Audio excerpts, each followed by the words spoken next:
Seja bem-vindo aqui ao Vitrine do Concurseiro, onde nessa aula trabalharemos questões para a área de contabilidade. Eu sou Kelly, estarei com você aqui te guiando com essas questões que são próprias de bancas de concurso. E claro, já quero te convidar aqui para se inscrever no canal, para que ajude a gente a continuar crescendo e produzir vídeos aqui no canal. É muito importante que você se inscreva e inclusive deixe o seu like, como uma forma de você aproveitar esse vídeo aqui da forma melhor possível. Também queremos convidá-los para deixar nos comentários aí dúvidas que você venha ter ao longo dessa videoaula ou conteúdos semelhantes que possamos te ajudar, ok? Muito importante.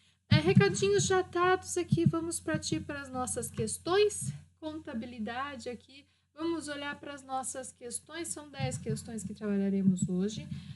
São tiradas de banca, né, principalmente da própria VUNESP, que é a banca aí responsável por grande parte de concursos aqui que temos no Brasil. E vamos partir para a primeira questão. Segundo a teoria contábil contemporânea, a contabilidade é mais adequadamente classificada como uma A. Metodologia, B. Técnica, C. Arte, D. Prática e ciência. Bom, classificada aqui, a gente vai olhar para o termo mais geral e a resposta vai ser a letra E, como uma ciência. Metodologia a gente não se fala muito, né? Porque a gente está muito preocupado hoje em dia com convergência, então não é uma resposta correta aqui. Técnica, arte ou prática não é a resposta consciente, né, para essa pergunta, né?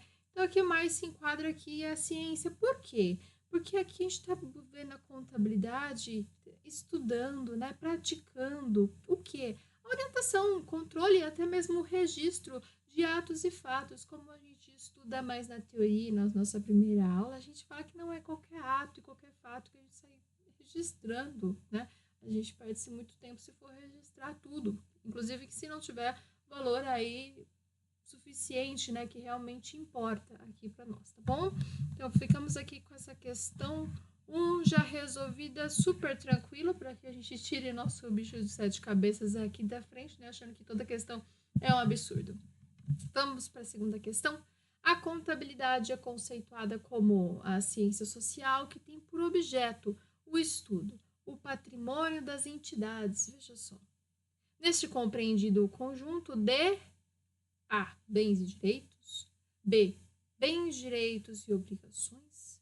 C. Orientações, obrigações, né, e direitos, quer dizer. D. Bens tangíveis e intangíveis. E. Bens e direitos realizáveis até o curso do exercício seguinte. Bom, vamos ver que o objeto do estudo, né, da contabilidade é o patrimônio.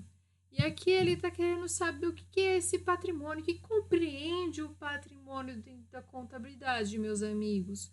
É um conjunto, lembre-se sempre, é um conjunto que nós temos bens, direitos e obrigações aí a serem seguidos. De um lado, bens, né, que a gente vê os ativos, também direitos, né?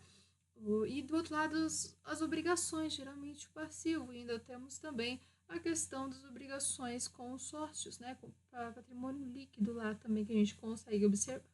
Mas o estudo aqui do patrimônio é observar bens, direitos e obrigações.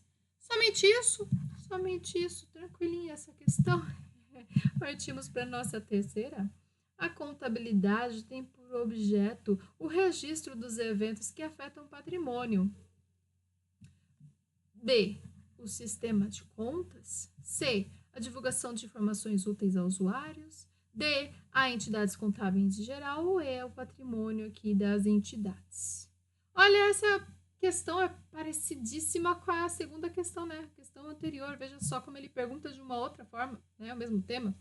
A gente está querendo ver o objeto. Qual que é o objeto da contabilidade? A gente acabou de responder na questão anterior, já tinha resposta. Sempre observe as questões, né? Porque é até uma forma da banca pegar, às vezes, a resposta de uma questão tá na pergunta da outra. Isso acontece bastante, principalmente quando eu estava na época da minha graduação em Ciências Contábeis. Muitas das respostas estavam nas questões, no próprio enunciado da questão anterior, já dando por logo de cara. Então, sempre observe isso, tá bom? Então, o objeto, ó, qual que é? O patrimônio. Lembra o patrimônio lá que nós temos o estudo lá dos bens, direitos e até mesmo das obrigações? Essa pergunta aqui tá bem tranquila. Cuidado, as bancas fazem isso que eu acabei de falar, tá? Da resposta no enunciado em outra questão. Partiremos para a quarta, mas antes disso, já quero inclusive pedir para você deixar a sua chuva de likes aqui nesse vídeo que vai te ajudar rumo à sua aprovação aqui, hein? Bom, vamos lá. Assinale a alternativa em que estão listados unicamente usuários externos das informações contábeis. Então, nós temos aqui, até pulou algumas linhas aqui na edição. Nós temos a opção A, clientes, fornecedores, acionistas minoritários. B, acionistas, controladores, conselho de administração e fisco. Ficou um pouco pulada aqui essas respostas. C, fisco, acionistas minoritários e gestores. D, acionistas minoritários, gestores e clientes. E E, fornecedores, conselho de administração e acionistas controladores. Vamos prestar muita atenção no que a pergunta nos quer. Sempre observe isso. Unicamente usuários externos, ou seja, aqueles que não têm acesso à informação. Olhando por linha a linha, né, a gente vai ver aqui que clientes, fornecedores e acionistas minoritários, eles não têm acesso. Quem são esses acionistas minoritários, Kelly? Aquele que coloca a verba para poder investir? Sim, mas ele não tem o controle, por isso que a palavra vem como minoritários. Então, logo de cara, essa questão aqui já é a nossa questão correta. Mas vamos ver as outras questões, porque às vezes, né, como bancas como o VUNESP, elas colocam pegadinhas no meio, mas a gente tem que ler sempre todas as alternativas. B, acionistas controladores, opa, é controlador, então ele tem acesso às informações. Aqui já barrou, né, porque é um usuário interno. C, fisco, realmente, fisco, ele é externo. Acionistas minoritários, também é externo. Gestores, opa, para aí, gestores têm sim acesso às informações logo de cara, então, ó, tá para fora. É interno isso aqui, não é unicamente. D, acionistas minoritários, veja só. Tá certo. Gestores parou, né? Já viu isso na questão C, né? E fornecedores realmente são externos. Conselho de administração, conselho de administração também pode ter acesso sim à informação interna. E acionistas controladores, como a gente viu no item B, são internos. Então, aqui não está correto. A nossa questão correta é a letra A. Clientes, fornecedores, acionistas minoritários são usuários externos. Não tem acesso à informação. Momento Jabá Time para você que ama papelaria fofa, precisa renovar aí seu estoque, canetas, papéis, estojo, cadernos personalizados, você encontra com a gente. Na descrição do vídeo você vai ter um link que você terá acesso a materiais que nós temos aqui e muitos outros tipos também para você poder escolher e acessar. Claro, estudante aqui conosco tem a opção de ter cupom de frete grátis. Corre e não perca mais essa chance. Vamos para a quinta questão. Cadê a nossa quinta questão? Existem basicamente duas ramificações da contabilidade. A contabilidade financeira, cujo objetivo primordial é atender às necessidades informacionais de usuários externos da informação contábil. E a contabilidade gerencial, cujo objetivo primordial é atender às necessidades informacionais de usuários internos da informação contábil. Considerando o exposto, assinale 1 se o usuário abaixo listado for externo da informação contábil e 2 se for usuário interno da informação contábil. Ainda falando, né, aqui sobre a questão de usuários, né, com foco agora de realmente assinalar aqui 1 se é externo e 2 interno, né? Vamos lá, então. Receita Federal do Brasil e demais autoridades tributárias. Receita Federal, né, o fisco aqui, né, autoridades também estão olhando aí para o fisco, eles são externos, eles não têm acesso imediatamente, né, dessa informação. Então, podemos colocar aqui o número 1, né? Vamos colocar aqui no meio, número 1. Opa, número 1, tá certo? Isso, número 1, externo. Acionistas não controladores. Olha só como ele muda, né? A palavra aqui é acionista. A gente viu acionista minoritário, controlador. Esse aqui é não controlador. É a mesma coisa que falar que é minoritário, só que com outras palavras, né? Muita atenção como essa banca cobra, né? também é externo. Alta e média gerência. Essa alta e média gerência, eles têm acesso rapidinho da informação. Então, é número 2. Analistas de mercado de capitais, né? Esses analistas geralmente vão passar para a gente se é bom investir numa empresa ou não, né? Eles não estão dentro da empresa, eles geralmente pegam o resultado, né, das demonstrações contábeis e a partir daí fazem suas análises, né, de demonstrativos, aí ver o que acontece, né, demonstrativos, as análises aí mais profundas, né? Então, de uma forma geral, aqui também está externo. Eles não estão dentro da empresa, não. Bom, muito cuidado. Então, nós temos aqui a opção 1, 1, 2, 1. É aqui a letra B, 1, 1, 2, 1, para a gente poder saber e entender bem. Tranquilo aqui nessa questão. Suavinho aqui essa questão número 5 para a gente poder entender, diferenciar os usuários. Vamos para a questão número 6. Antes de partir para a questão 6, vocês viram o tamanho do enunciado da questão 5? Falou e a gente nem precisava ter lido a questão toda. Por isso que a gente vê primeiro o comando, né, da questão, não precisa ler a questão toda, ver o que ela está pedindo e a partir daí ver as alternativas, tá bom? Muito importante. Questão 6.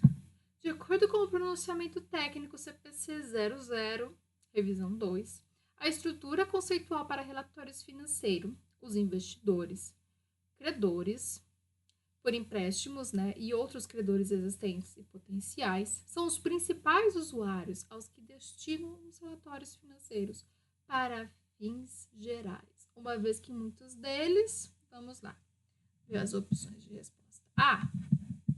Tem interesse pelo relatório como um todo? B. Necessitam de informações precisas para basear a sua tomada de decisão? C. Podem ter outra localização geográfica, necessitando de parâmetros de informação diferenciada? D. São os responsáveis por grandes partes do financiamento das entidades que reportam? E. Não podem exigir que as entidades que reportam forneçam informações diretamente a eles? Bom, vamos observar aqui com muita atenção. A gente precisa entender quem são esses usuários principais.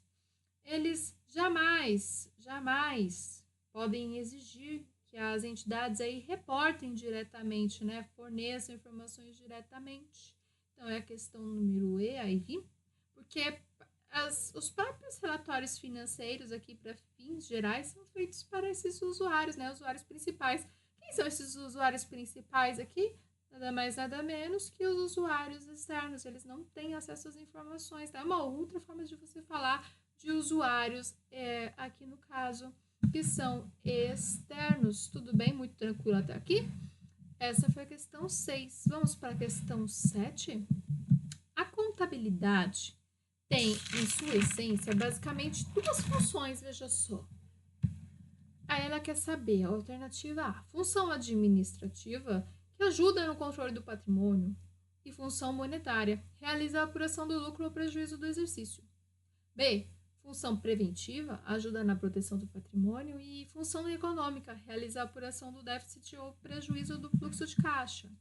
C, função administrativa, ajuda no controle do patrimônio, função econômica também, né, realiza a apuração do lucro ou prejuízo do exercício.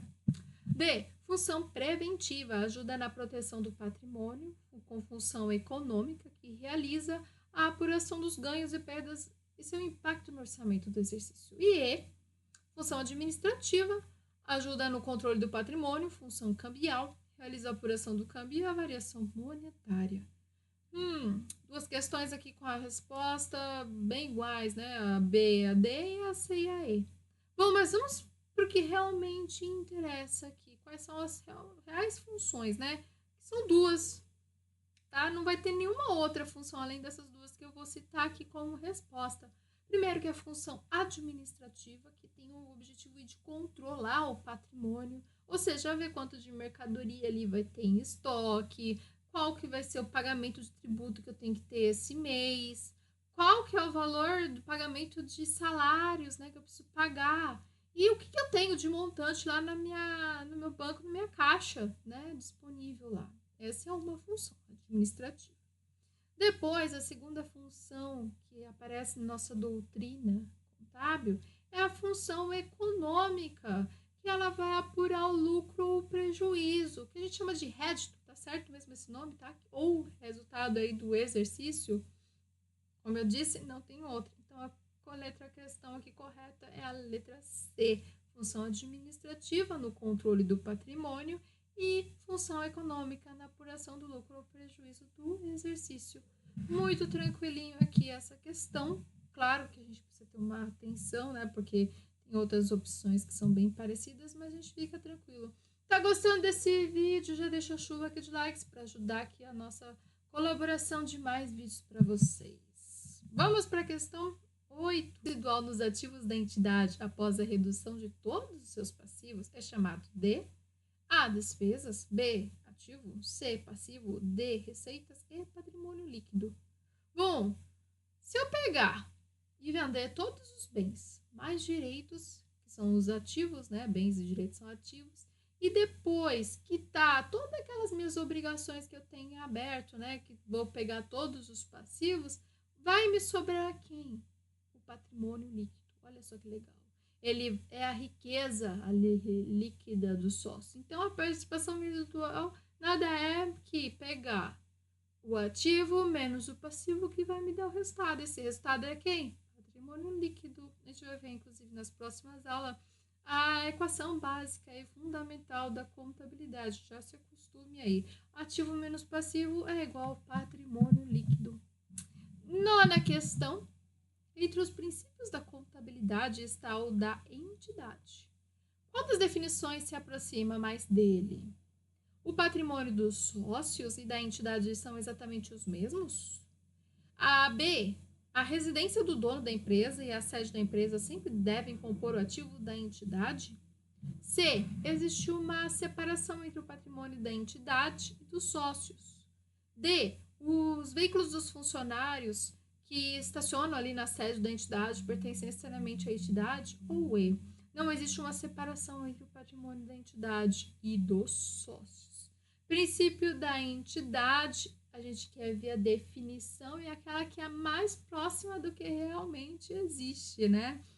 Bom, a gente está falando o tempo todo de princípio da entidade, que é distinguir, né, aquela separação do patrimônio que é da entidade, é uma coisa, pessoa jurídica, e dos sócios, pessoa física, é outra coisa, não se misturam. Então, aqui, patrimônio dos sócios da entidade são exatamente o mesmo? Não, é distinguir, é diferente. Residência do dono e a sede sempre deve comprar. Não, residência do dono não tem nada a ver com a PJ. Existe uma separação entre o patrimônio da entidade e do sócio. Ótimo, letra C. Se eu pegar os veículos do funcionário lá, não tem nada a ver isso, eu não quero saber dos veículos do funcionário, não, na hora de pensar nesse princípio da entidade, cada um com o seu patrimônio. E não existe uma separação? Pera, existe. A letra A e aqui e a letra E são as que você lê e fala, não é essa questão, não é essa resposta. Você já elimina por logo de cara.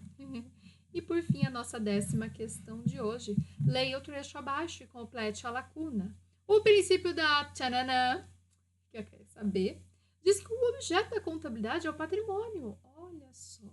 Além disso, esse princípio afirma que os bens da entidade não se confundem com os bens particulares, por exemplo, seus sócios. Que princípio é esse que vai falar que não confunde bem particular com bem dos sócios? Empresa, né? Qual que é esse? É o princípio da entidade, letra A. B, da continuidade? Não. C, da prudência? Também não.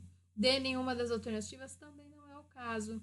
Então, a questão aqui é o princípio da entidade. Veja só como a banca, ela pode pegar o mesmo tópico, princípio da entidade, e trabalhar de diferentes formas, né? O mesmo conceito, que é o que a gente vai ver bastante por aqui. E se você também já aproveita e siga a gente lá no nosso canal, né, do Instagram. Estamos no TikTok também, Vitrine do Concurseiro. Lá nós também postamos conteúdos próprios, específicos, curiosidades, para que você possa acompanhar junto com a gente, crescer e evoluir nos seus estudos também. Já segue a gente lá. Se inscreva no canal, se não está inscrito ainda. Deixa chuva de likes, agradeço a sua presença. Até mais! A participação